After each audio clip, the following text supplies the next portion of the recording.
All right, let's dive right into one of the heaviest thought experiments you'll ever encounter.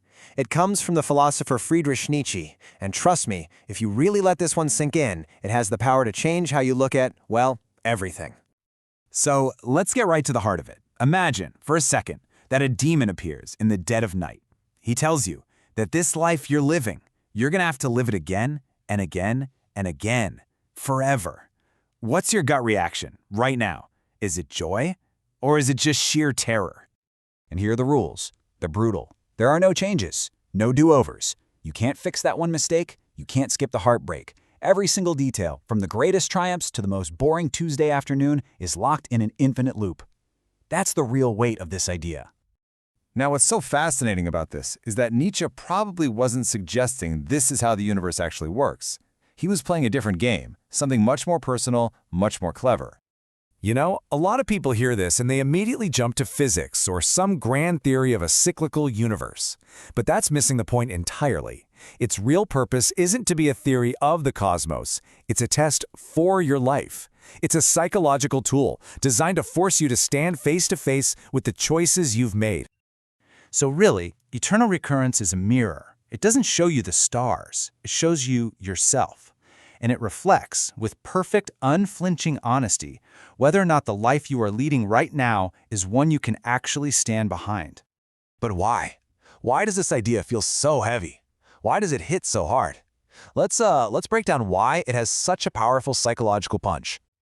Well, first, it just obliterates that comfortable idea of someday. You know, the idea that someday you'll finally get around to living the life you actually want.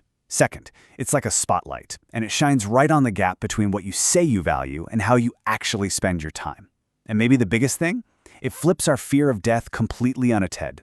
Suddenly, it's not the fear of your life ending, but the horror of it never ending if you don't truly love it. That's why your first gut-level, honest reaction is everything.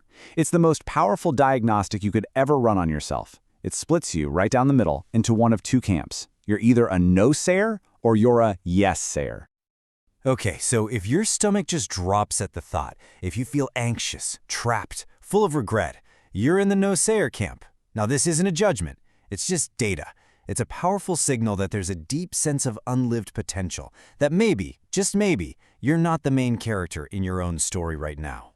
But what if you have the other reaction, the yes-sayer? Here's the demon's offer and doesn't feel dread. They feel power, acceptance, a triumphant embrace of their entire life, all of it.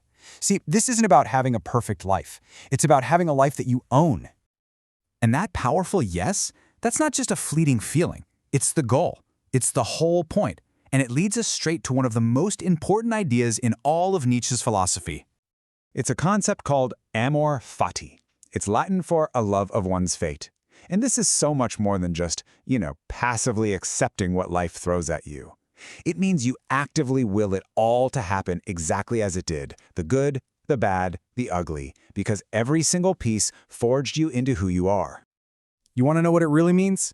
Think about it like this. It's about loving your life with the same fierce, unconditional loyalty a good dog has for its person. It's a total embrace of the whole package, the victories, the failures, the scars. You see it all as necessary, all part of the story. So this isn't some abstract philosophical game to just think about. It's a practical tool. Let's actually turn this into something you can use right now, today. See, this question isn't meant to be answered once and then you move on. No, it's an active instrument. It's a compass you can use to navigate every choice you make. It forces a kind of radical honesty that's almost impossible to find anywhere else.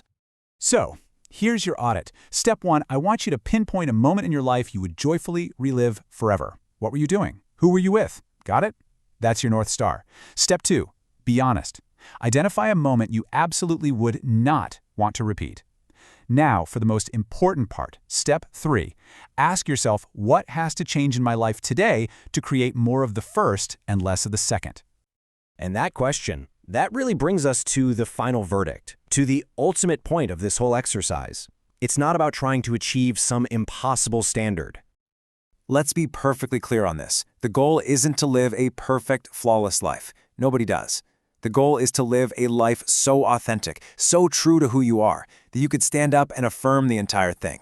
This is about transformation, not perfection.